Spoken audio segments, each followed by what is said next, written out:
What is up, everyone? Welcome back to another episode of Manbitesfilm, episode 55. As always, I'm one of your hosts, Brandon. Joining me is the regular crew. We got my lovely cousin, Lewis. He's not so lovely sometimes. Never. And on the other end, we got clickety clack clack clack William. Oh wow, I got my own soundtrack. That's cool. As always, guys, if you are joining us, we are a weekly movie podcast where we talk about movie news. We review one movie together, and then at the end we review our individual movies. And we also have a new segment. So, Lewis, take it away, my friend, my dudette, guy. Dudette? Guy, really? Bro, dude, please take it away. All right, Englishing not well. Okay, gotcha. Anyway, so this week I'm actually going to bring up all the stuff that's streaming, that's going to be coming to the streaming networks in May, since we're only a week away, and why the hell not? So before we get into that, can I just say one thing? Yeah, what's up? Happy fuck your feelings weekend. Oh, dude, this weekend's going to be fun, man. Today is last night, but Endgame comes out today, and the Battle of Winterfell is on Sunday night. And if you know anything about Game of Thrones, and you know how happy of an episode it was last week, we are pretty much screwed this week. So happy fuck your feelings day. So I'm gonna say this. I'll say one character, maybe two. I'm gonna go more with one character will die in Avengers. Now, Game of Thrones. Oh, baby. I feel like half that cast is going to die on Sunday. It's going to happen. I thought you were saying. You were like, one character, maybe two. I'm like, have you seen the show? I know, right? That's the same thing I was like, what? No, I'm talking like it's going to suck in Endgame. Like, you're going to have maybe like Cap die, maybe like another person or whatnot. But like Game of Thrones, get ready for half the cast to die. So if you were to flip a coin, who do you think is going to die? Would it be Cap or would it be Iron Man? I'm going to say I think both. Ooh. No, I think Cap will die, and I think that Pepper Potts is going to get her happy ending, and she's going to ride off into sunset with RDJ. Nope, I think he's going to die. I think so too, because again, fuck your feelings weekend. All right, so coming to Netflix, we have Casper, Your Friendly Ghost. I love that movie. Right? There's something about that movie that just feels good. Yeah, it really does. Feels really good. Yeah. A not so feel good movie, or maybe so. Fear and Loathing in Las Vegas. I could do or do not with that. Okay. I mean, it's one of those movies that it's like Pulp Fiction. Yeah, it's a good movie, but it's overrated. How dare you? What? How dare you? I'm so. I'm gonna play nice. I told the therapist I'm gonna play nice. How dare you? Play nice? When do you play nice, fat boy? Oh my god! Wow, sorry, Four Eyes. Bro, what are we like? I feel like we're like the friends on the schoolyard, and I'm like the fucking neutral guy, and I'm just like, man, what's going on? But like I said, 2-drink minimum. God. You guys, I'm going home. Moving on. Gosford Park is going to be on there as well. Gremlins. It sounds like you fucked up reading that name or something. Gosford. Yeah, it's something like that. I don't know. It just sounds like it's not the right, probably not movie title. The next one, Gremlins, which is a personal favorite of mine. I fucking love that movie. Hell yes. Hairspray, Hoosiers, which I love. Hairspray? Fucking which Hairspray? Hoosiers. 88. The original. Okay. Good one. And Hoosiers or Hoosiers? Hoosiers. Like the basketball game? Yes. Okay. And by the way, Lewis, I really like Gremlins also. And I also like Gremlins 2. Hell yes. That was Gremlins phenomenal. 2 is amazing. Great. So, Revolutionary Road, which is another pretty good movie. I really like that movie. Scarface, the original. Okay. Scream. The original? Yes. Really? Snowpiercer. Taking Lives. The Matrix trilogy. The whole thing. Including the Animatrix, actually. Did you hear that apparently they're making a new Matrix trilogy? Oh, God. No, don't touch classics. No. Have you heard about this? Relax was saying that they're classics. Maybe the original. But the original. If you remake that, then you have to restart from scratch everything, and you can't. No, that first one is good. You don't need to remake that. I don't know, bro. It is what it is. Nothing is safe anymore. Nothing. Yeah, I mean, it's all good. To Rome with Love, Woody Allen classic. I think it's a classic of his. Wedding Crashers. Okay. Who's Afraid of Virginia Woolf, which is an awesome movie if you've never seen it. Zombieland.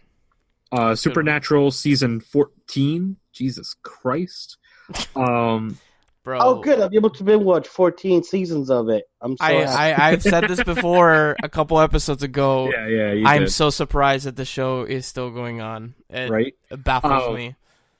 Next one, The Dark Crystal is going to be on there. That movie's creepy as fuck. I love that movie. That movie's so off-putting. Like the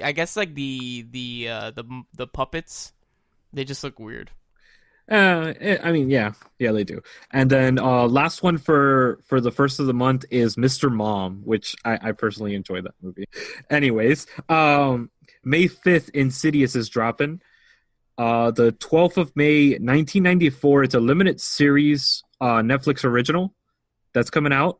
May 17th, Nail It Season 3, which I actually personally enjoy that show. If you've never seen it, it's pretty good. Arrow Season 7 is dropping on the 21st. That's another one that I'm so surprised is still going on, even though they already announced its ending. But whatever. Yeah. And what do you call it? 19th, the 21st, sorry. Arrow Season 7, Moonlight, Flash Season 5, and Riverdale Season 3 are dropping. Whew. Then, these are the good ones. May 27th, Historical Roast. It's a Netflix original. I've seen a couple of snippets of this, and it actually looks really interesting. Then next one is Outlander Season 1 and 2 are coming to Netflix, which if you have not seen, is that the Outlander. Stars show? Yes, it is. The one that's based on the book series, right? Yep. Gotcha. It is a fucking great show. The Nutcracker and the Four Realms is coming out on the 28th, which I'm excited for. For May, which this is weird, Netflix hasn't announced the drop dates for any of these, but Charmed Season 1 is coming out. Okay. The new one. Oh, no! Yeah. DC Legends of Tomorrow Season 4 is coming out. And Supergirl Season 4 are dropping, but we don't have a release date on any of those right now. Well, I'm happy about the last ones. And as far as Charmed is concerned, in the words of the Cinema Sins show, skip. All right, so Amazon Prime, we got May 3rd, Suspiria, the new one, is coming out to Amazon Prime. So don't hate me. I've never seen any of the Suspirias. Blasphemy. What the hell, Suspiria? Jesus Christ! It's an Italian horror film. Is it? It's Italian, right? Yep. We will be watching that next time I go around. So prepare yourselves. Cool. Well, it's a remake. So there's an old one from the 70s, if I'm not mistaken, and then they remade which is the one that you will be watching. Oh, where's that one streaming on? May 31st, we got Antitrust coming out, which I personally enjoy that movie. I have easy as shit, but it's. I have PTSD because when you said anti, I immediately thought of Antichrist. I have some straight PTSD. Wow. No, because so this is a deep dive. Back in the day, when this was on the YouTube show, right? Yep. Lewis, it was his turn to pick, and he picked Lars von Trier's Antichrist. And yeah, it was an experience to say the least.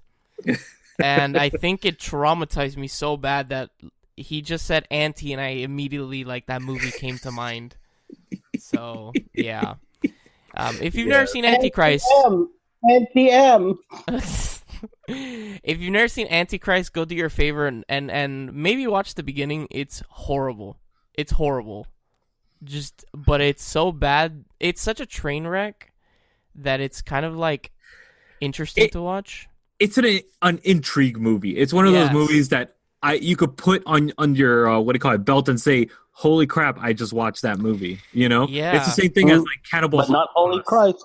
No, well, it's like any Lars von Trier movie. Like, what is it? What's the other one? Nymphomaniac. And this one. It's just they're super. Hey, there's one really good one of his. Which one? The Dancer in the Dark. Never heard of it. I'll take With your word Bjork. for it. Oh my god, dude! It stars Bjork as the main actress, and holy shit, that's a phenomenal movie. Friday Night Lights, the movie, is coming to Amazon Prime, and so are all. That was good. Yes, it was. I don't know if you guys have seen it or not, but that was actually a good movie, which then inspired the actual show.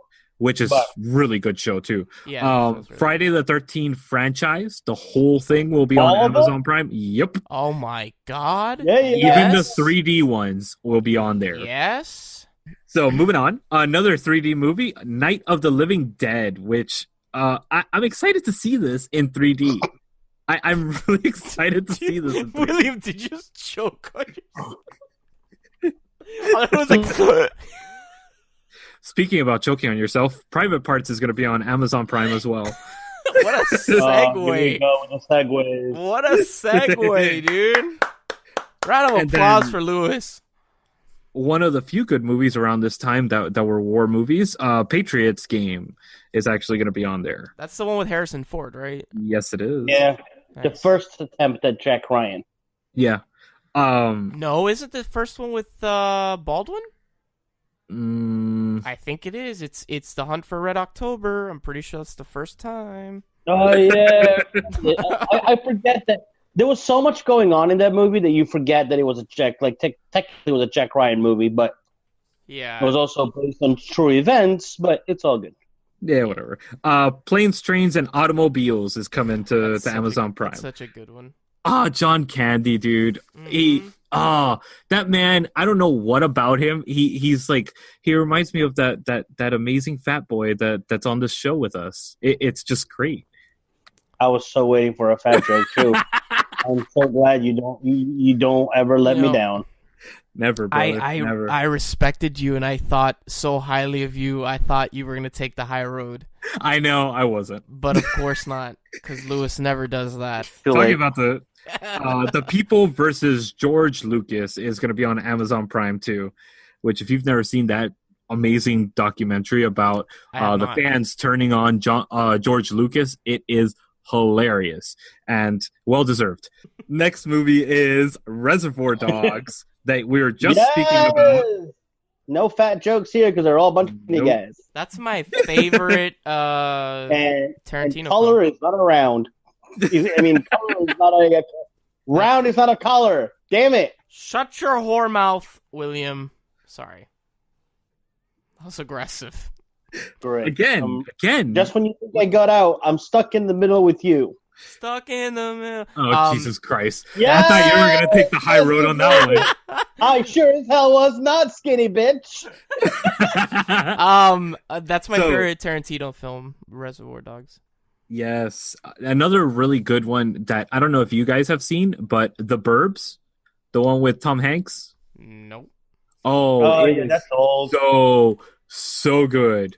One of my favorite early on Tom Hanks movie has got to be Money Pit. Yes, of course, dude. Of course. And then Splash. Tom Hanks, let me tell you. Tom Hanks is a really, really good actor. He is... everybody considers him overrated, but a lot of people consider him overrated, and I completely, strongly disagree with that. I think he is a good actor. He does milquetoast movies sometimes, so they consider him a bad actor for that. Don't get on a plane with him.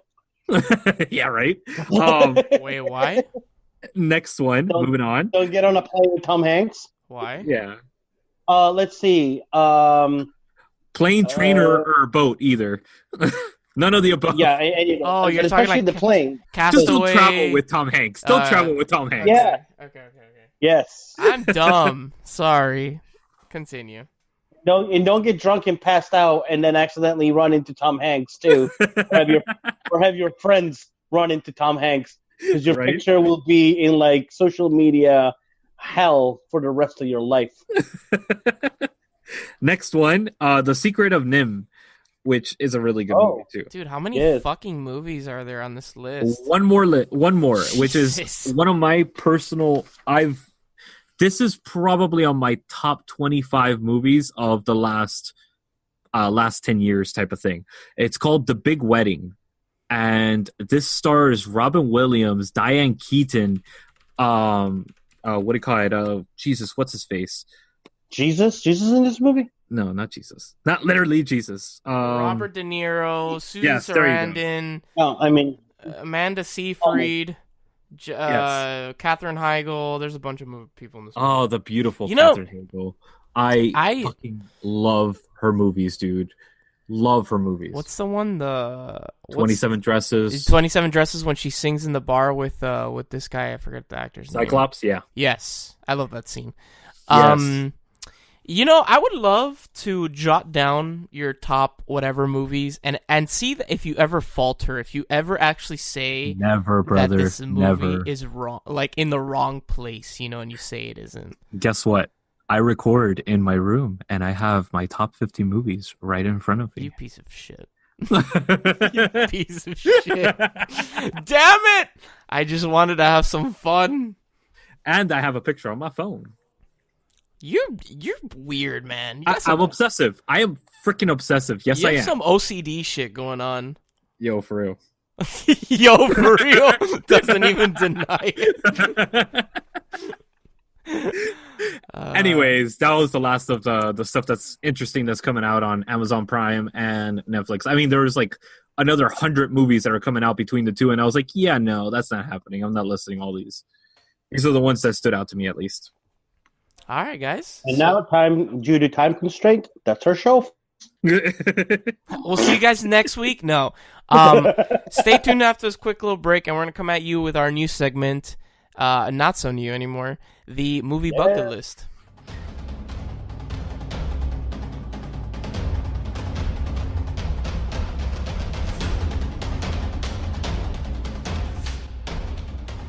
All right, guys, welcome back for the new segment of our show, the not so new, I just like calling it new, movie bucket list, where William brings us a special movie every week off of these posters that he owns, and we all discuss it like a group, and we say if it should or should not be on this list.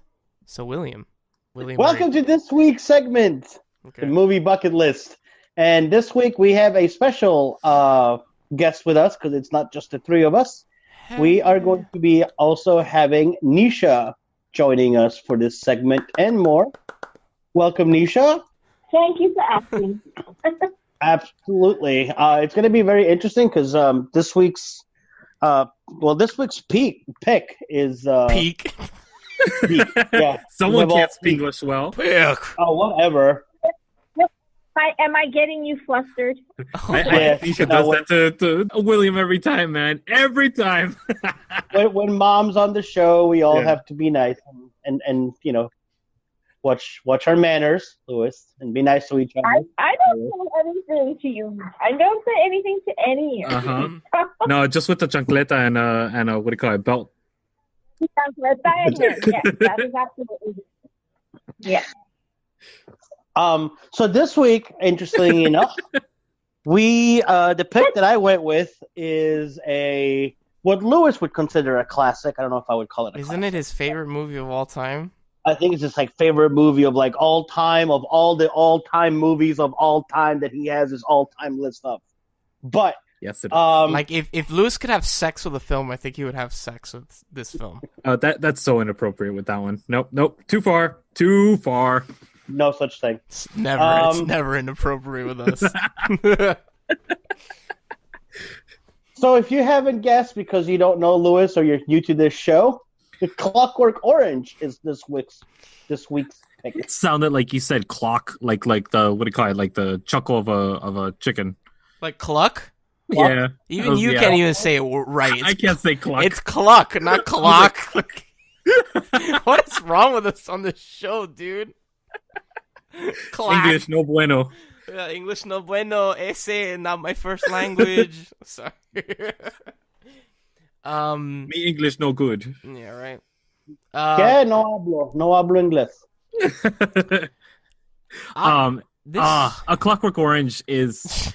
Put it this way: I've bought the version about 5 different times. I'm gonna sit back for this one because Lewis is gonna go on a little rant. 5 different times? Yes, 5 different times. He even has the X on this. He even has the X-rated one. X. I have that many different versions, and I actually cosplay Alex to conventions. That was actually my first cosplay that I ever did. Yes, I was actually there for that one. That was actually very, very, very well done. Yeah. And what do you call it? What else?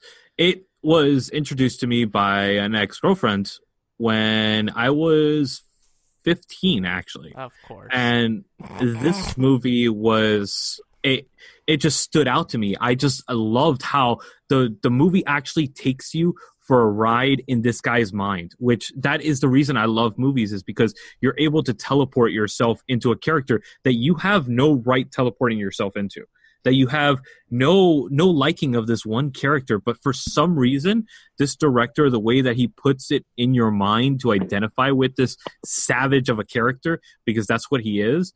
He's a grotesque, really horrible human being and detestable, but you fall for this character and you fall in line and you actually understand what he's doing and not completely and utterly like, I want to kill this fucker, you know? It's not like that. You get into the mindset where you feel bad for him in some scenes and you're like, what? Why am I feeling bad for this character? Just the fact that it's a mind fuck of a film like that it does that it's one of my favorite reasons for movies. And I personally enjoy movies that allow you to feel something that you would never feel. And it was a film that actually got me into Stanley Kubrick. And from there, I've watched every single movie he's done. And I have this immense respect for this man and just his art that he's brought to cinema. And this is a film that I could watch anytime and put it on. And I could quote about 95% of the movie. Oh my god!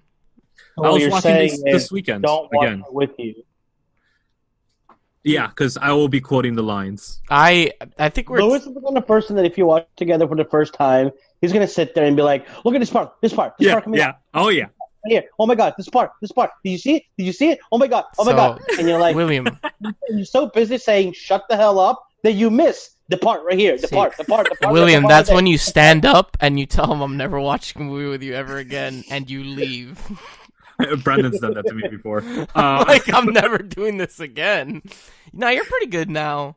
Maybe now. It's because I told you, like, don't do that, please. But this movie, I could actually sit through. There's 4 sequences that for my thesis in film school for film lighting, I actually had to position out the lights that this man set up and figure out how he actually did the lighting for 4 different scenes in the film and literally analyze those 4 sequences to the T, like perfectly. The sequence where he breaks into the writer's house, the sequence under the bridge, which is one of the most phenomenal lighting sequences. That scene alone with the music and that close-up to Alex's face with the blue backdrop, completely like this gradient blue in the back, and his face just like looking into the soul of his eyes right there and then, and you feel like you involve yourself with that character immediately because of that. That's like the first hypnosis that Kubrick lays on you, besides the opening sequence at the Korova Milk Bar.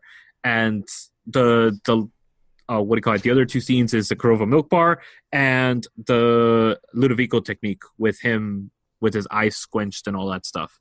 So hi, I'm Brandon. You know, that's William, and there's also Nisha. We're gonna sit back. Lewis is gonna take this by the reins. I'll stay quiet. Lewis can just talk about.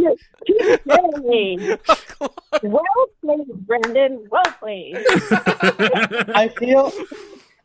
Okay, so 2 things. A, yes, that was funny.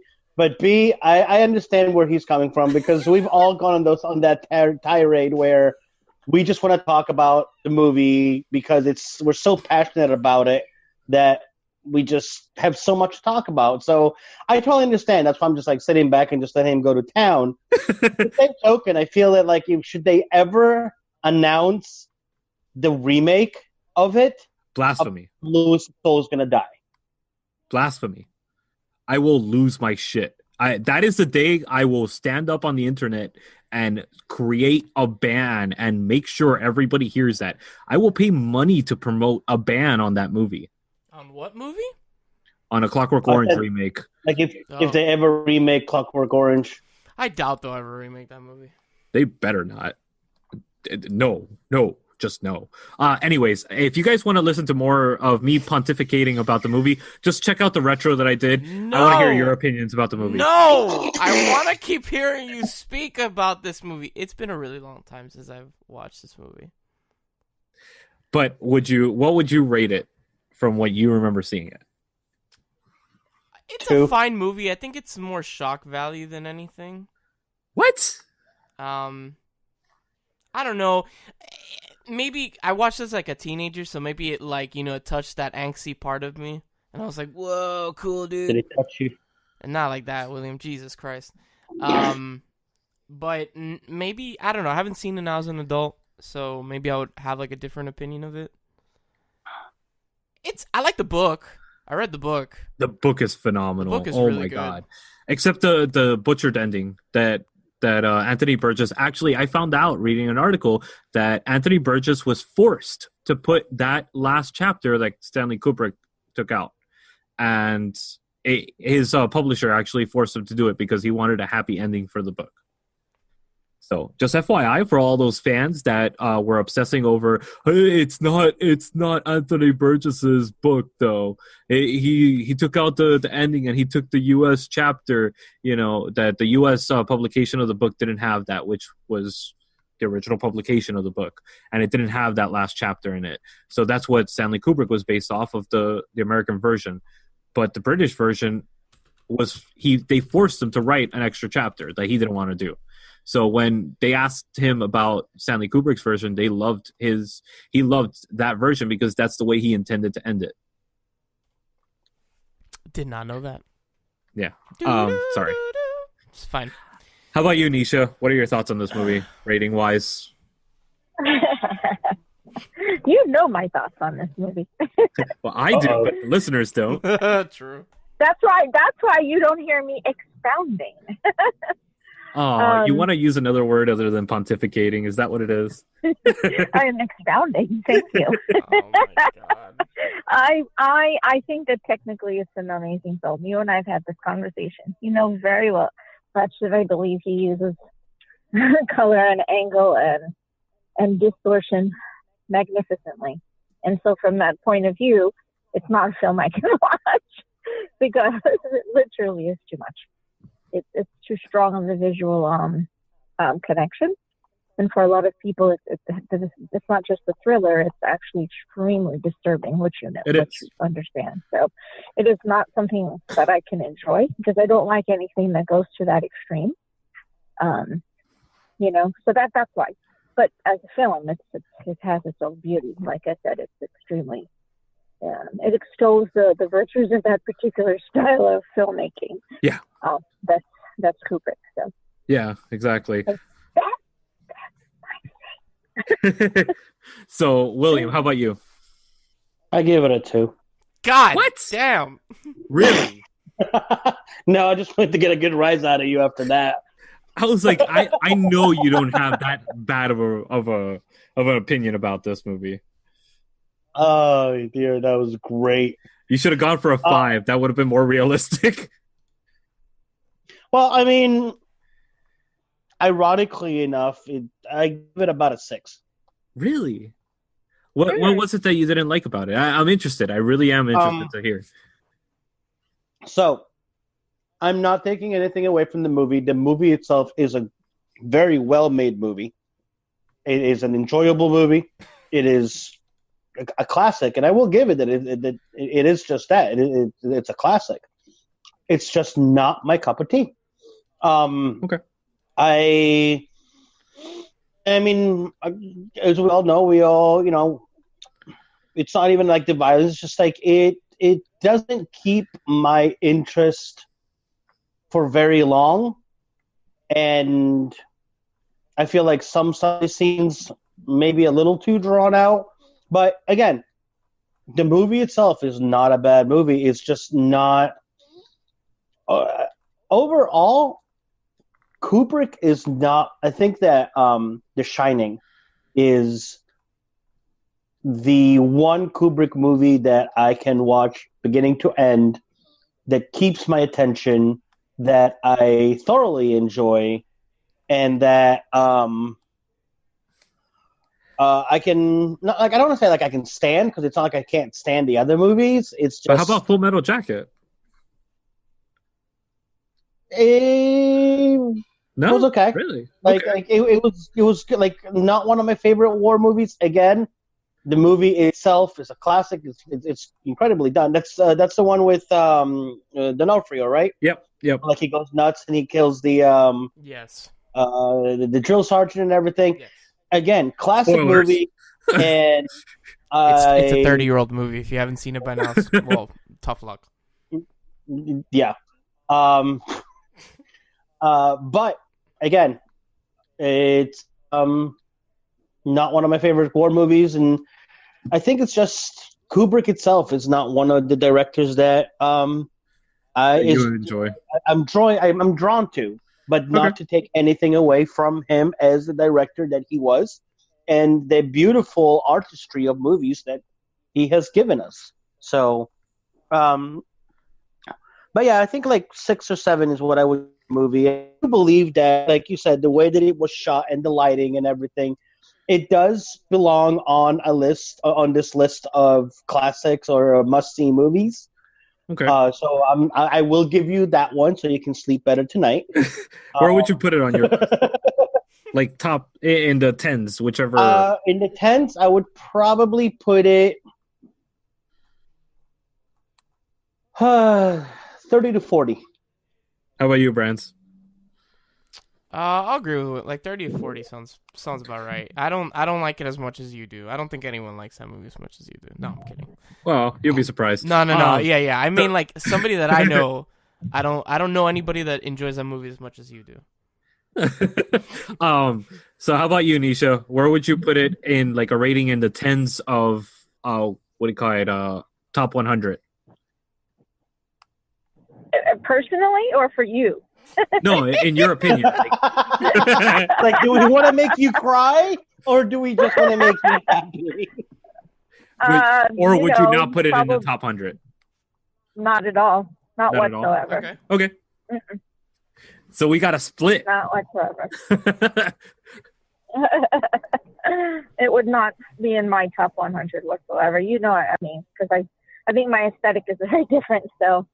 Yeah. No, I get that. As William aptly put it, not my cup of tea. Yeah, I get that. Where would you put it? Like, I know that it's your number one movie for your list, but in the top 100 of all-time movie or bucket list movies, where would you put it?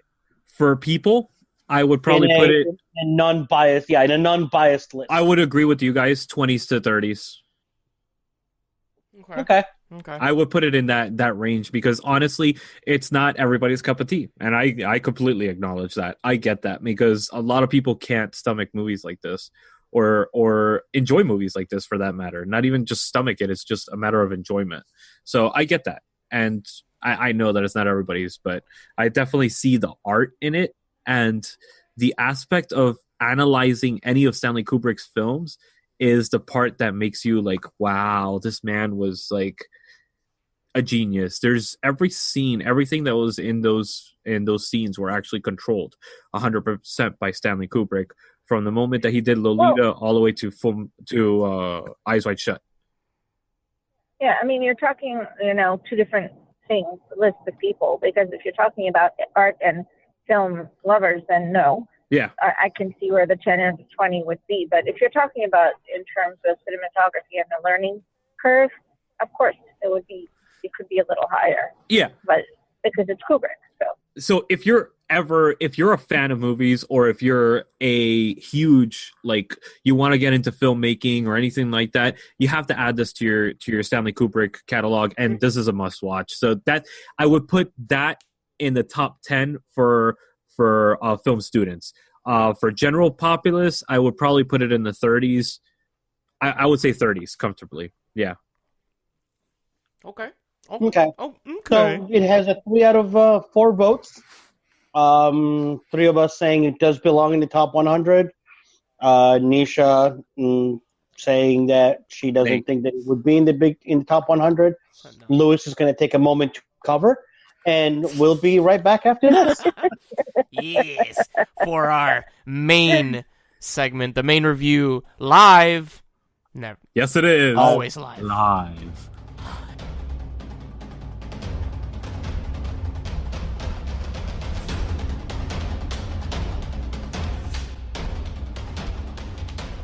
All right, guys, welcome back for the main segment of our show, live. Whiteright meeting the enemy. The title to this documentary it's like a tongue twister. It sounds weird when I say it. To me, it really does. Personally, it does sound. It sounds off. It's like Whiteright meeting the enemy. Which maybe it's meant to make you feel off and make you feel uncomfortable. Yeah. So because that's what this movie does. It makes you feel uncomfortable. Yes. So basically, this is a documentary directed by a woman by the name of Dia Khan. She is from where specifically? I forget. Can anyone? She's from the UK. Yeah, but Pakistani. She's from the UK. UK, right? Pakistani descent. Yeah, Pakistani descent. She's Pakistani descent, but she's from the UK. Yeah. So basically, she. Before we get too much into this, I just want to. I guess I want to apologize to the audience because I know that this will probably get me heated, and I will be expressing my opinions very strongly. Coming from a very international family and having watched this, like just watching alone was boiling my blood just watching this. Fun. So if I get too into it, I do apologize. Funny enough, most of the people in this documentary, ironically, didn't bother me except one person. One person, like, legitimately bothered me in this documentary, and that's Richard Spencer. The last one, right? The guy that's like, he's like super prim and proper, that he's like, that guy bothered the shit out of me. Everyone else, I was like, whatever. I mean, the one who has absolutely no reason to, that we know of anyway. Yeah. Everyone else had some, he's sophomoric. Everyone else had an existence where you could understand, not that you agree with them, but you could understand the circumstances that would have hatched the philosophies that they engage in.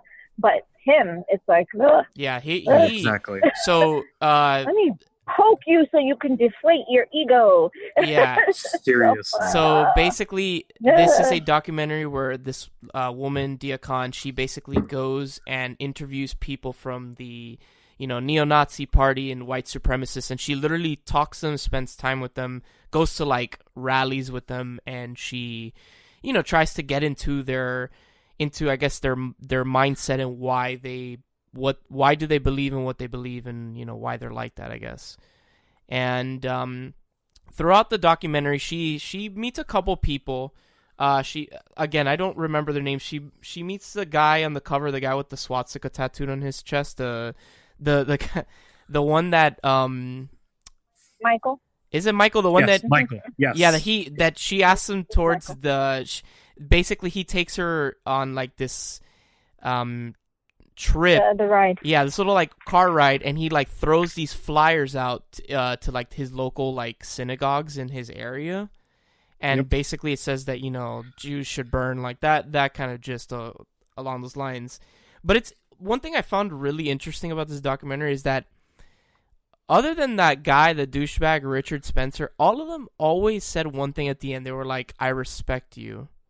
Exactly. They were like, "I respect you. You're my friend now." And it's like, whoa, what the hell?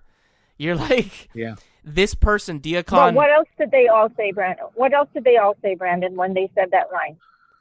You're the first person to actually try to talk to me. Yep. There you go. Yeah, and that's the point. You're the first person I've ever met. Yep. And that's the difference. That's the reason I wanted to have this conversation, because the way that some people approach this type of situation, it's counterproductive. These are and this is a very general statement, and again, this is my personal opinion. Whenever I've encountered a pure racist, like the ones that were portrayed in this film, and I have never been in front of somebody that has portrayed racism like the ones that I saw in this film. It's a lot lighter version. If not, I don't know if I would react the same way that she did. I don't know if I would be able to hold myself back the way that she did on a lot of these situations. But honestly, like, I've treated them with respect, but I questioned them. And I told them, I'm Hispanic. And it's the same type of situation. The same outcome comes out that you saw in this documentary. They start to respect you because you treated them with respect. And a lot of times they come from they don't know any better, which is not okay. It's not an okay reason, and it's not a rationale for being racist in any way or form. But you could understand why they came like that. So the number one rhetoric from every single person, and I mean that, was that they're not racist. They all believe they're not racist. Yeah. If you notice that. And so I think, if you don't mind me jumping in on this one, of and course. one of the reasons I am on the call is because you guys know I am actually a Muslim Indian woman. So it is pretty much my background to some extent. Well, I'm Muslim, but also Hindu. So, and I wanted to, if you could take just one moment and recall why it was that she made this film in the first place. Remember? Because she was interviewed. Well, yeah, she was interviewed, and then they sent her a bunch of hate mail. Well, the interview that she was included in as a journalist, because she's a journalist and also a photographer. And I was going to say, like, the counterpart to that, I think, is simply that because they don't think they're doing anything wrong, and they're trying to, like, teach, quote unquote, teach their child about it. So she was it's kind of like bringing your child to church. It was the background that she had. A young child to church. I'm not saying that's one thing I don't I'm going see eye to eye. saying no, religion don't is not bring bad. Your child no, I am not comparing this to religion. I am that child has nothing to do with that. She is 6 years old. She has no idea what is happening. People bring their children to these rallies today, back then. Today, I don't understand because you don't think you're doing something bad. You don't think that you're doing anything bad to your child, why are you and you want them to. They have no reason. They'll be old enough. They'll get there eventually. From a young age, about you don't have to talk to them about that right now. Let them that's be children. Why they bring them. But I am with you on that, where it's like you should not bring a child and influence them.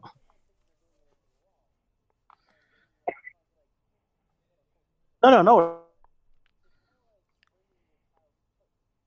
Yep.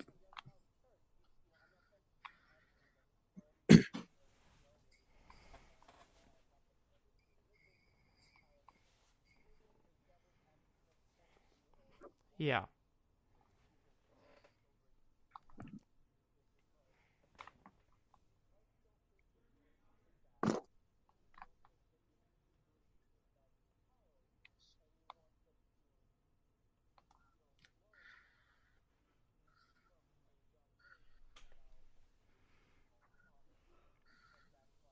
But can you imagine you're a parent? And by the way, I'm sorry for cutting you off, Nisha. Can you imagine being a parent and you're at these Virginia rallies, right? These protests. You have your child there. You're protesting against the alt-right, and then you get caught in this group where this car decides to run, people over. You just put your child in a situation where they could not have been there. They could be safe at home or somewhere else, whatever. I don't know. It's just. I mean, so either one on either side of those rallies are all doing it for the exact same reason. They're trying to imbibe a moral, an ethical perspective in the child's paradigm. Well, what is their living situation? Who am I, and who am I going to be? What am I going to stand up for? And I understand that. So I was, what I was mentioning is the reason that she ended up being the person battered by hate and doing this film is because she was interviewed as part of that discussion by British media on what it can take to be able to create a state of harmony or balance in between the migrant population and the, at-home population. And what she said there was nothing wrong with what she said. It was basically, hey, let's find a way to unify. We can do this thing, Yeah, and exactly. It was very well stated. It was nothing literally incendiary at all in what she said. And then look at what happens there. She's like, oh my God, like 50,000 emails of death threats, everything under the sun. And she took it in stride and decided, I'm going to do something different with it. Nothing. Yep. I want the human race to be kind to each other, but unfortunately, that's never going to happen. There are inherently bad people in this world. I don't think there will ever be truly. It's a horrible thing that there is. It is a horrible thing. I wish that there was peace and that everyone was kind to each other. But unfortunately, that's never going to happen. Ever. Well, I sincerely doubt that that's ever going to happen. I don't know. The biggest thing, though, is that we could always try as much as we can. Yes. And by giving it our chance and doing on our part what we could do, because what we feel is love might be different for other people. A lot of love has turned into violence because of what it's been turned into. But that doesn't mean that it's bad.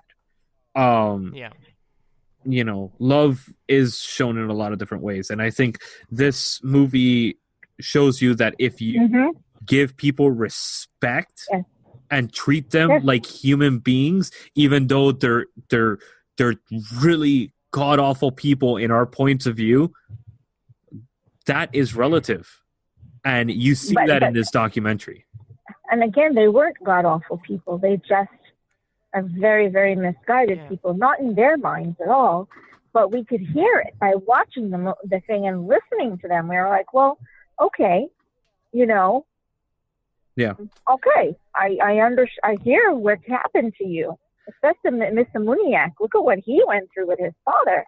Yep. You understand, and what he had to overcome. Of course, he was looking for something to cleave to. He was cleaving to something or anything that would give him validity. Exactly. That would give him any happenstance to feel like he was a person, like that he was valid and that he was important in this world, and so he found it in this way.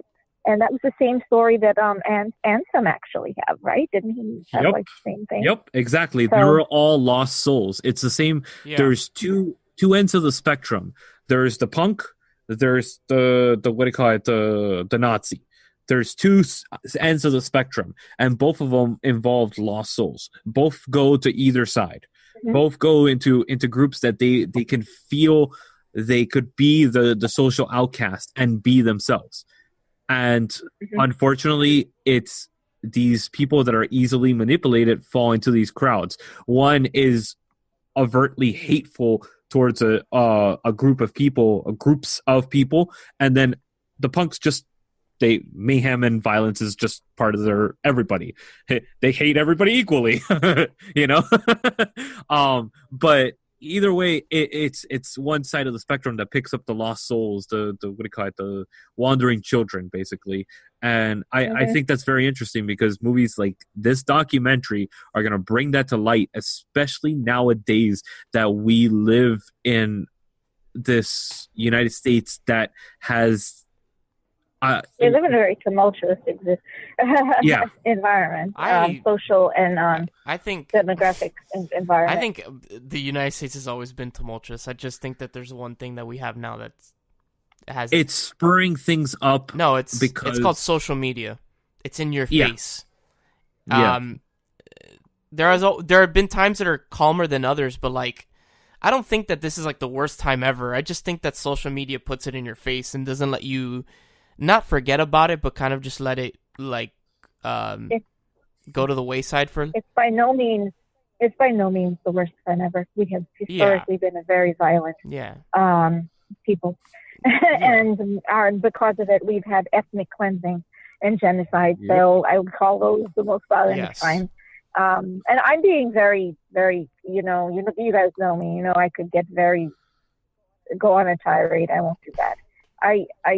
What I respect about this film is that after she had gone through what she goes through, that Dia makes this decision sitting back and experiencing what she does, which was tremendous, debilitating hate, that she makes a decision as a producer to let me go create this film and let me go to the U.S. to this core of the alt-right. And she does not call it white supremacy. She speaks with people who are from the alt-right. Yes. Because they don't identify equally. Nope. They're very strong in their identities. And so she made the decision to go alt-right because alt-right factions are not hateful. They have hate, but they're not, and they're violent, but they don't see themselves in the same way.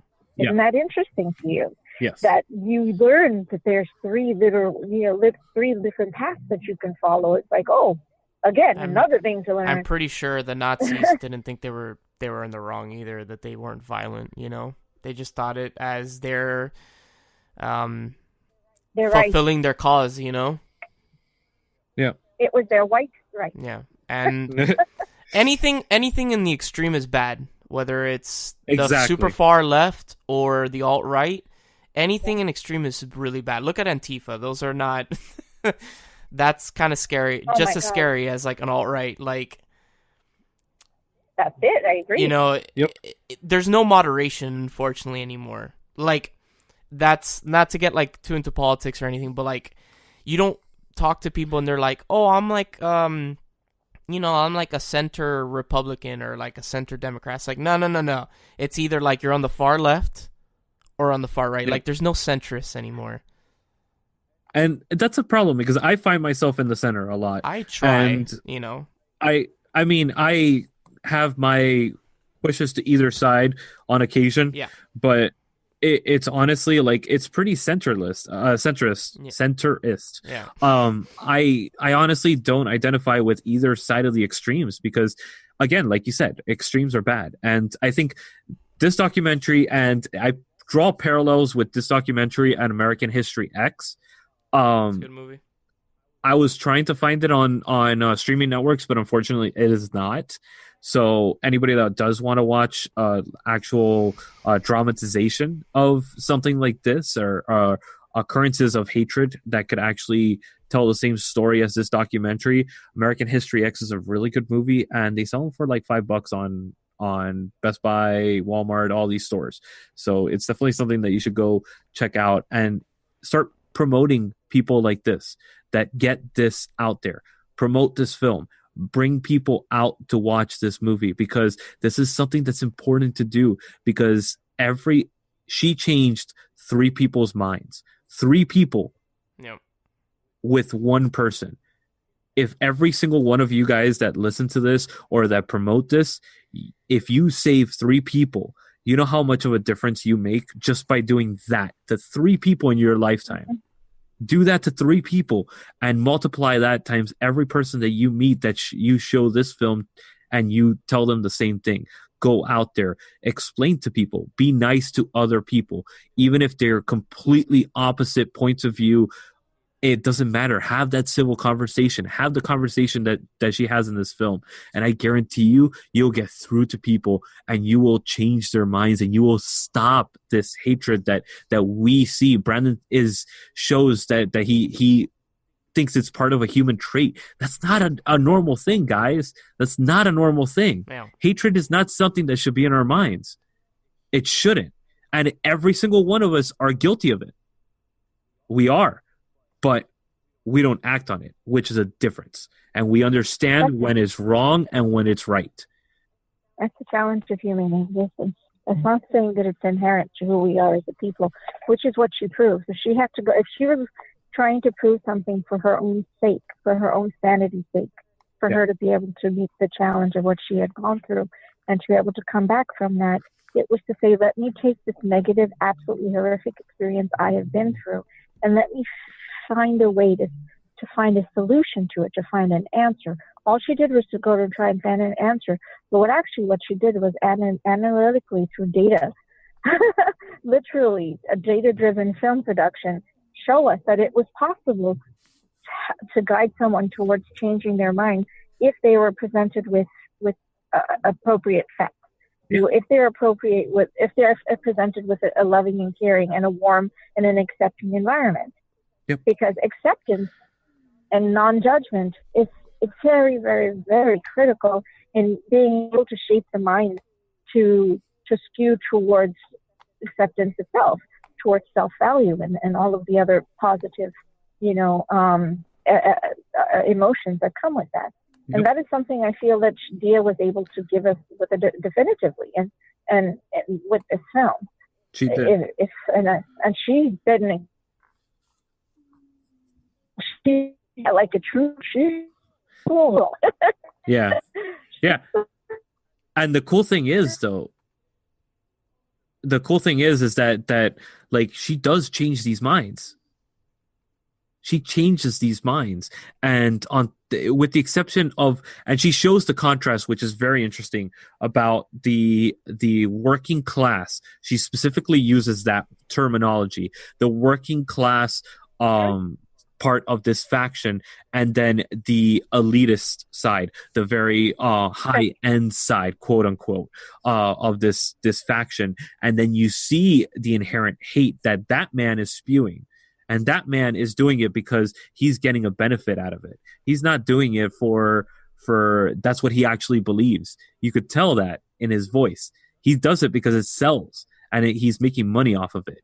And that's the I don't know what's more disgusting, the fact that you believe in that and you have a passion for it, or that you do it to make a money out of these people and stuff like that. And pretend that you're a racist. I don't know which one's more deplorable, but it's something that it's definitely something you have to consider and put your mind to it and watch this movie. I think the latter is more deplorable, to be completely honest. And I know I've been quiet. I didn't mean to cut you off, but no. Hey, based on like what you guys are talking about, and I agree with you guys. I want you guys to think that I don't. If you don't know any better and you go and say, I hate you because of the color of your skin, which not just me, but like my older sister is South Korean, my little sister is from Sri Lanka.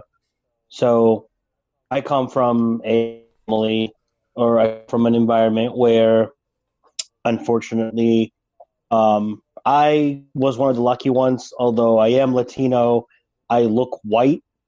So I have been passed as white very often and seen, unfortunately, a lot of people, which I thought were my friends, or I thought they were, not that they were bad people, but like these negativity be those people. But when you don't know any better, and like I said, I hate you because of the color of your skin, you can be educated in why that is wrong. And like these people in this documentary, all of them except for the one, changed their mind, changed their view. When you know that what you're doing is hateful, and on top of it, you're doing it for money, that makes you a worse human being. I agree because with you are educated. You come from money. You know that you're helping these people that don't know any better and basically stealing their money to do what?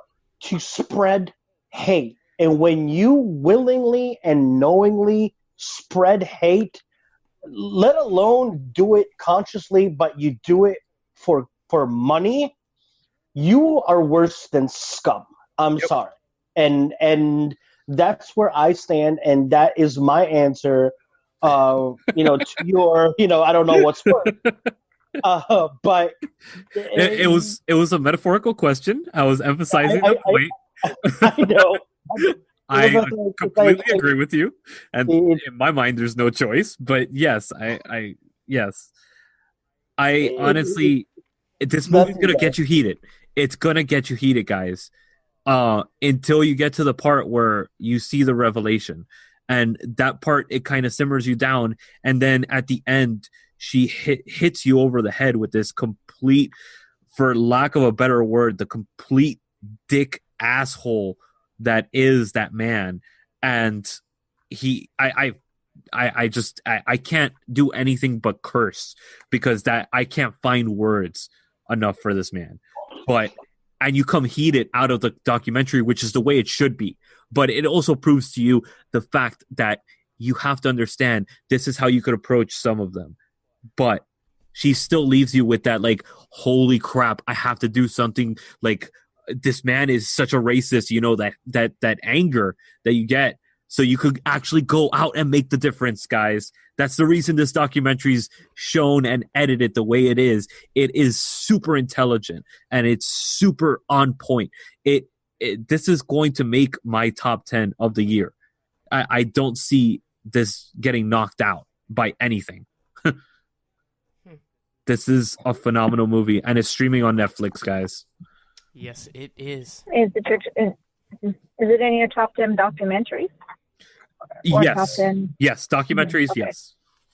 Yes, okay. I just wanted to clarify. So, yeah, Nisha, go ahead. Sorry. Well, I was going to just, if it's okay, I mean, because William, I know you excused yourself in the beginning because I knew you thought you might get pretty heated over how you felt over watching the film.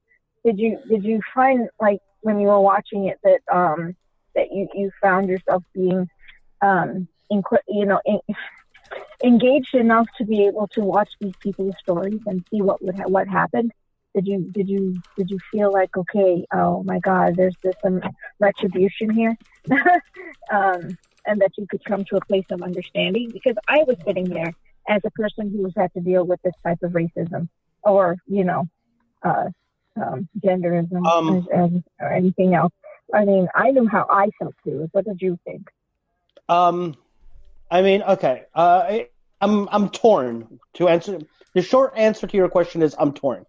Because, yes, on the one hand, there are those cases where the people don't know anymore and they believe that what they believe is right and that, being white is the, it's dominant color, it's the only color and all this and all that. And that's how they were raised and that's what they know. So, okay, I can kind of understand that logic and that that train of thought. On the other hand, we don't live, especially given the fact that they were here in the States, we don't live in a country where our resources for knowledge are censored. We live in a country that you can go on Google and you can literally up anything and everything you possibly can think of, and it will be there at your disposal. So I can only give so much benefit of the doubt to these people when I'm like, if you truly believe this and everybody around you is telling you you are wrong in your thoughts and in the way that you think, why are you not, instead of sitting there and making pamphlets to go and throw at a synagogue and throw bacon at a mosque, why are you not spending this time to go and better your life and be like, okay, why are they thinking it's wrong? Why are they all these people saying I'm wrong? Why not use that energy to figure out what you're doing wrong and where you're going wrong and better your life? Like, because the way that they're approaching it is they're harassing them. They're being told that they need to settle down and all this stuff. When I completely agree with that message, and I think that, but there's a different way to approach it, the way that she did, which was sitting them down, having this conversation, rather than screaming at them and telling them that they're racist, that they're this, they're that, all that stuff. And because they're screaming that back at them. So there's no lines of communication because they're screaming at each other. They're not listening to each other at that point. So these rallies, I get the point of them because it brings awareness, but sitting in front of them and doing this is just going to emphasize the points, I think. Yeah, but I mean, right, but I think that, some of them. Right. Sorry, go ahead, Nisha. Point, maybe on your point, William, what I immediately understood you to be. I don't think he's referencing the rallies. I think he's just referencing life. That throughout your life, there may have been enough experiences and people tell you he's not really the right thing. let's talk about that philosophy. And you're even right. Michael himself says that. No, and you're completely right, because I am referencing, like, rallies are never the best thing to reference, because rallies bring what? Whether you're on one side of the argument or the other, and whether you're right or wrong, rallies usually tend to bring mob mentality, and mob mentality isn't the answer. So I am very much going with, like, the day-to-day, because, like, even some of them, which are, like, they're saying they're reformed, they're saying that they're reformed because, oh, now I have a Muslim friend. But except for the guy that was throwing the pamphlets at the mosques, he says when my girlfriend was in the hospital, the only person that reached out was a Muslim person, which made me, not hate them anymore, which was great. By the same standards, if a Muslim person is doing something nice, like, it shouldn't have to take a nice thing for them to change their mind, because what does he say after that? I still would not sit and break bread with a Jew. Well, then that's really like, okay, great, you took a step forward, but you're really not coming that much forward if you're thinking that, oh, well, I can, Muslims are now okay, but no, forget the Jews, because I'm still not going to break bread with the Jews. So now it's going to take a Jew to come forward to break it, and then a Buddhist, and then a monk. And it's like, if one breaks your stigma, then maybe you should stop and think that your entire stigma was based on misconception. That is what, like, I was like, okay, great. But, sorry. This is where I said when I was getting heated. It's like 1 + 1. It's 2. Yeah. And the stigma is, if a Muslim breaks it, that's great. But then you turn around and you're like, oh, no, fuck the Jews. The Muslims are okay now, but I'm still going to say fuck the Jews. It's like, well, then you're not really learning, are you? Because you still hate.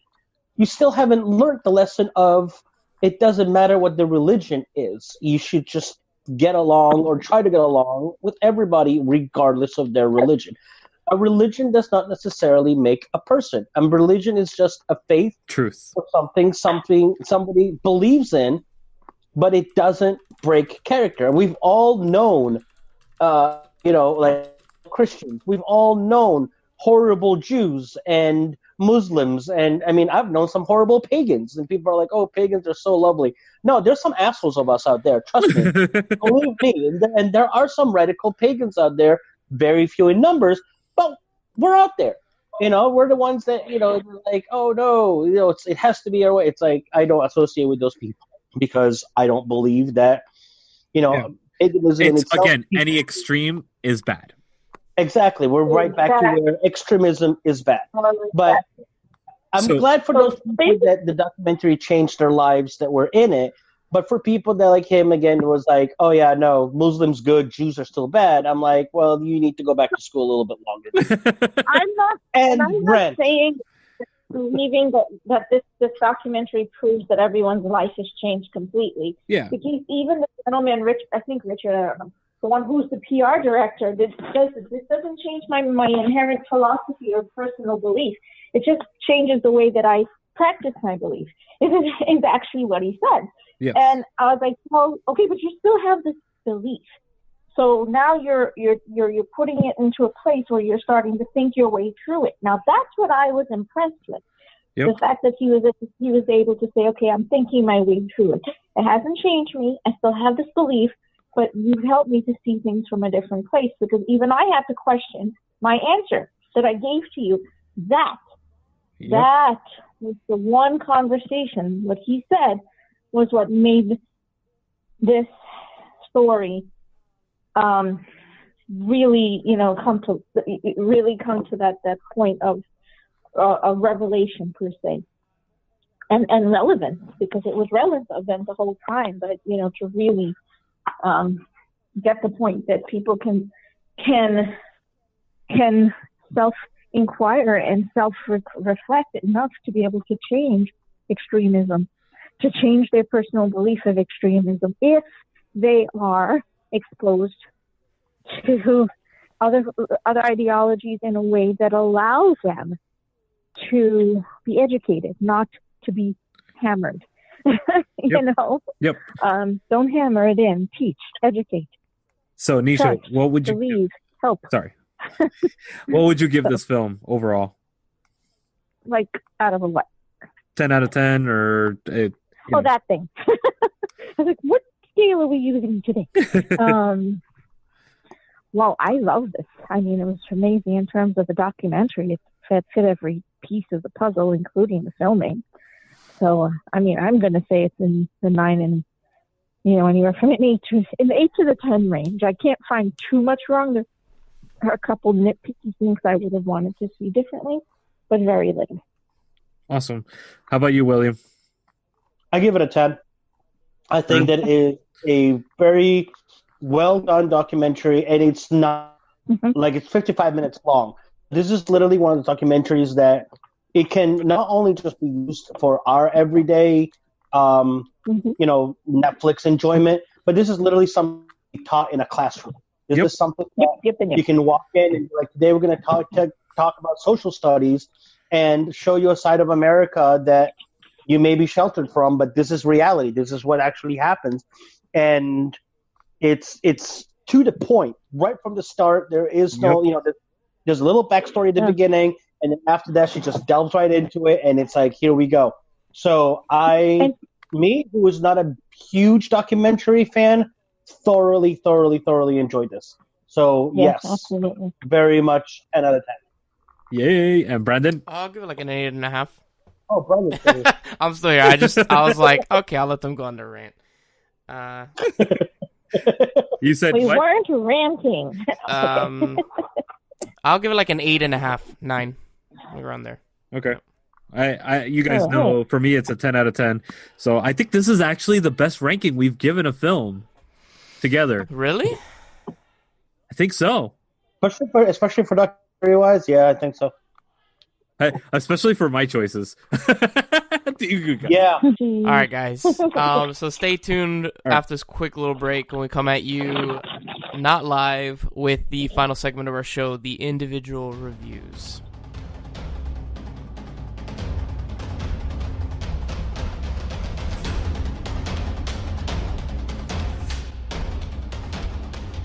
Guys, welcome back for the final segment of our show, the individual reviews. I'm going to be going first, and I decided to watch something a little different this week, a movie I haven't seen in a while, and that was Eight-Legged Freaks. Yes. I love that movie so much. Oh, yes, that movie's awesome. That movie is great. So, whatever happened to David Arquette? You've never seen it? No, I've seen it. I'm saying whatever happened to David Arquette. Well, he's in wrestling now. I don't know if you know that. What? He's not like professional wrestling. Not like if I remember correctly, I read that up that he's in wrestling. Give me a second. That's interesting. I know he went through rehab for a while. Well, that's where he came out. So he's in the independent circuit of wrestling as of 2018 till the present. So there you go. Like as an actual wrestler? Yeah. Oh, wow. Yeah. Okay. So, Eight-Legged Freaks, for anybody that has not seen this, is something in the vein of like those shitty monster movies from the 50s, those movies that you can't really take seriously. Yeah. And basically, there's a chemical spill in this town in the middle of like Arizona. I think it is, right? Yeah, it is Arizona. Yep. And basically it gets into the water supply, and I don't know how it ends up causing these spiders to basically grow in size, and they attack the population and all that stuff. And what ensues is hilarity, and it stars David Arquette and a very young Scarlett Johansson, which I had that's right. I had completely forgotten she was in this movie. I was like, whoa, that's Scarlett Johansson. Black Widow was Black Widow. Yes. And it's just a fun movie, man. It's a movie that is not supposed to be taken seriously whatsoever. Like, I just love the scene when he's on the radio tower at the top of the mall. And he's like, you eight-legged freaks! And he's just shooting them. And it's just like super cheesy. It's a fun time. The fucking spiders literally make noises when they get shot Yeah, they do. and like they bite something and they don't like it and they're like and they like spit it out and they make the noise of it. It's super ridiculous. It's campy as hell, but I think that's its charm. Honestly, I don't. What is it on? It's on Netflix. Oh. Yeah, so I remember this movie because I was watching a YouTube channel called Hot Ones recently where basically this guy, Sean Evans, he interviews like celebrities as they eat like hot wings with hot sauces on them. And Scarlett was on because of Endgame. And I think if I remember correctly, he asked her what was... What? I said, wait, what's Endgame? And Sean asked Scarlett, what was like your what was an underrated movie that you were in that you actually enjoyed like being a part of? And she said Eight-Legged Freaks. And I was like, oh my god, I had completely forgotten about that movie. So then I went on Netflix and I watched it, and it was a good time. So yeah, definitely if you enjoy really campy like movies that don't take itself seriously, watch Eight-Legged Freaks. I give it like solid 8.5. It's a fun time. It's quick. You're in and out. 8.5. Yeah. 8.5. 8.5. I didn't catch that actually, William. Until you pointed it out, I was like, huh?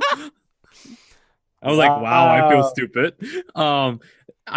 Damn, really? Okay, I didn't know you would rate that high. It's a fun movie, Jeez. dude. Just have a good time. Okay. It's David Arquette, like I just want to see, like, you know, he's coming from Scream, where he plays what's his name, Dewey. Yeah. You know, and he makes these great faces when he's shouting and screaming. It's a fun time, man. It's a fun time. Honestly, yeah. I wouldn't rate it that high, but I definitely, just to go with the meme, I'm gonna say 8.5 or 8 for Eight-Legged Freaks. So yeah, that was my review for this week.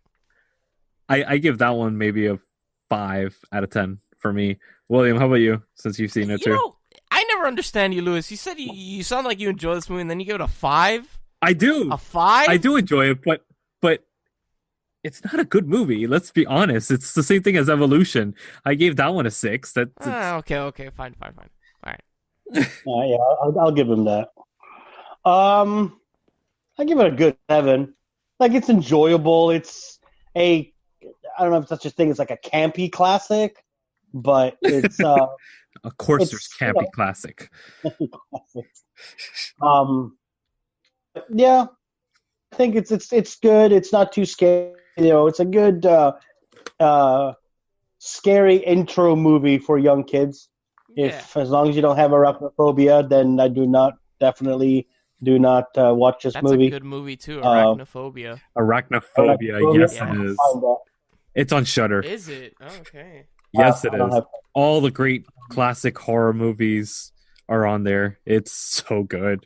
The Attack of the 50,000-Foot Woman. I love that movie so much.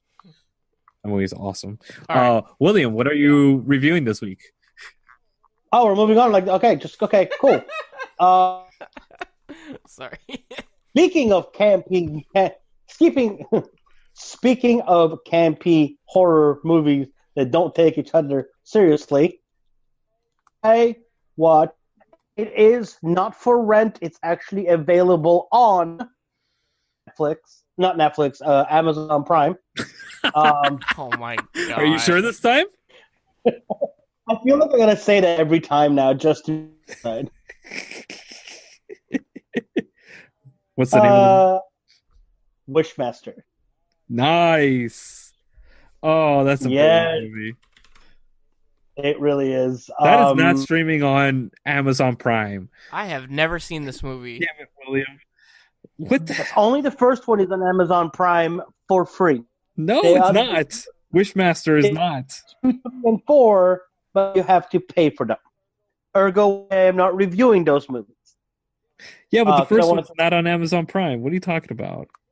Yeah, it is. No, it's not. I'm looking at Amazon Prime. Man, I hate you so much right now. Can you just review the goddamn movie? I'm tired, man. Okay, you figure out where it's at. I could have sworn it was Amazon Prime. Maybe it's Netflix. I don't know. But anyway, Wishmaster, great movie. Well, it's one of the first movies where the genie is not the fun guy. The genie, like in the medieval times, jinns were actually not fun people. They weren't like the Aladdin ha ha ha genie. They were some seriously messed up dude. And this is definitely one of them where you see him. He does a whole bunch of havoc back in the day. They lock him up in this little red gem and then store the gem in a statue.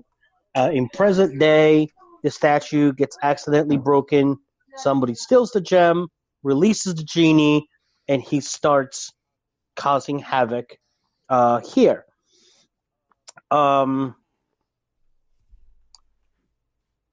It is a fantastic movie. Stroke out? It is a very good movie. It's from 1997. The cast is not a huge cast. What's great is that the Candyman himself is in this movie. Yes. And not only is the Candyman himself, but Freddy Krueger himself is also in this movie. So Robert Englund and Tony Dodd make an appearance, not as themselves, but as just in the actual movie. Andrew Divoff plays the Wishmaster. This is the first of 4 installments.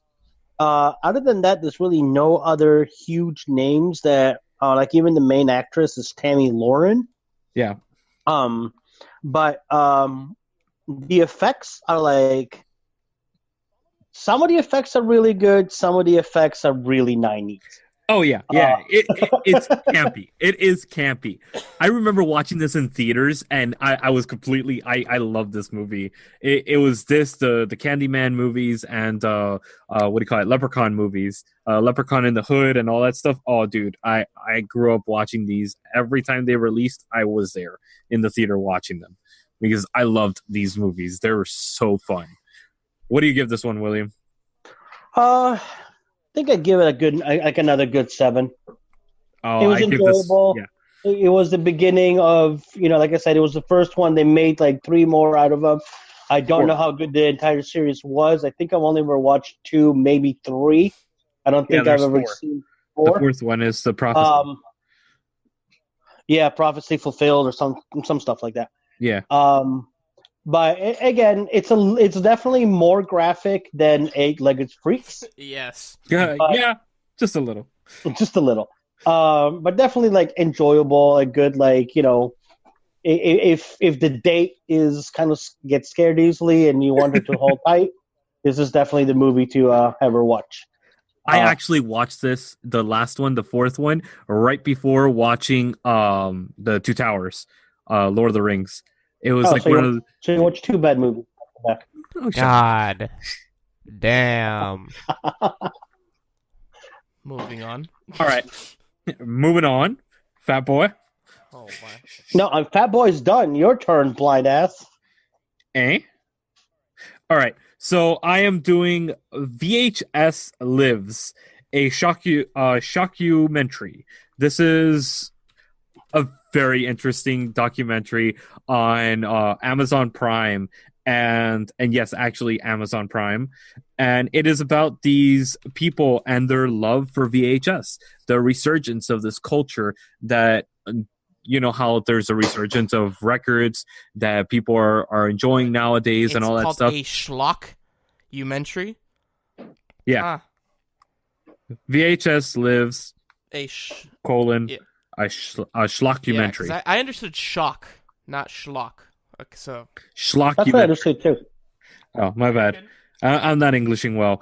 And you'll have to talk with my English. What does schlock mean? Are you serious? Yeah. Yeah, no, I'm serious. I don't know what I'm actually. This is what I love about this show. We never know what we're being serious. And for a moment, I'm like, "Wow, asshole!" But I'm like, "Oh wait, he actually doesn't understand that I'm serious." No, I'm serious. What the? Because obviously, shockumentary, we know what that means. Schlockumentary. What's schlocky movies? So that's where I was getting to now. It's a lot of these VHSs that this these people actually collect are these schlocky movies, which are the movies that are like, they're Evil Dead. They're not well done 100% movies, but they're fun, this enjoyable is a really movies. long documentary. This is a 2 hour and 24-minute documentary. Yes. Oh my God. Yeah. Blockbuster didn't last that long. Wow. So the lead singer of Pantera is actually on this because he's one of these VHS collectors. And what he does is these group of people, they look for these old school horror films that are on VHS, and they go and collect these things that have never been transferred to DVD, because there is so many films back in the day when the what do you call it, home entertainment just started, that all these like video stores started coming up, like Blockbuster and so many others that were mom and pops and all that stuff. So these mom and pop shops, they didn't have the same access as the Blockbuster chains. So what they did was they had straight to video movies. This was the start of straight to video. And what a lot of these did were they only released VHSs of it because there were these small companies that produced these films and even did the actual VHS transfers and everything. And a lot of these films actually were filmed on VHS and released on VHS. So this whole documentary analyzes and talks about all these different people that collect these things for that reason, because they've never been transferred. They probably will never be transferred because they're so horrible that a lot of people don't know that the rights are around, or they don't know who has the rights to these films. So it's a pretty interesting documentary. Such as like what movies? Like a couple of examples. I mean, none of these are known movies at all. Like, there's really none. They're all like random B horror films and stuff like that. I didn't see any that I really enjoyed. Actually, the one that I sent you guys to do a stiff tracks about. Oh, that came from that? Yeah, that came from that documentary. Yeah. So it's this weird grandfather guy that it's honestly one of my favorite parts of the documentary. It's this weird grandfather guy trying to pretend he's Mr. Rogers, and it's super interesting how he does it, because it's really, really creepy. And it's this random VHS that this guy finds, and he found this VHS of this random show that was on like a local channel or something. Mm-hmm. And yeah, it's pretty funny. And it's a very enjoyable one. I give it a 6 out of 10. It's definitely worth a watch, but I wouldn't sit there and just watch this thing. If you want to watch it, put it on loud enough that you could do stuff. You don't really need to stare at the screen. Okay. But it's an enjoyable movie, and there's certain parts that you will want to stop and like, what the hell is he? What? So yeah, but probably like people listen to our show. Pretty much. Okay. So yeah, that's it. All right, guys. So it's my turn to pick the movie for next time, and William already actually really excited because I know and I'm looking forward to it. William already knows it. My cousin wanted to be surprised, so the movie we're watching for next week's episode is Highlander, which is streaming on Hulu. And of course, or if you have it on anything, I don't know if it's streaming on anything. I watched it on Hulu recently. Nice. It had been a while, but yes. So we're gonna be watching a Highlander, and of course, if you enjoyed our show, listen to our other shows like Manbites Retro, Candlelit Blowjobs, which myself and Lewis is on, and William as well. These next 2 weeks. He's the least important, though. Don't worry about him. No, I'm kidding. He's like, this is why I watch hockey while I do this show. Silent Bob over there. Oh my god. So yeah, listen to Manbites Retro, which Lewis is on, Candlelit Blowjobs, which Lewis and I are on. Then if you enjoyed Nisha, she's on Doctor Who in Review and also at diverselygeek, and also our friend John over at Narcotic Casserole on YouTube. And our friends at, I'm sorry, what is the name of their podcast again? I'm really bad. Con Friends Podcast. Sorry. Con Brands? Con Friends Podcast. Sorry. I got tongue twisted, man. All right. Con Friends podcast, which is all about the con life. So if you're into that, definitely give them a listen, and of course tell them that we sent you, of course. So thank you, William.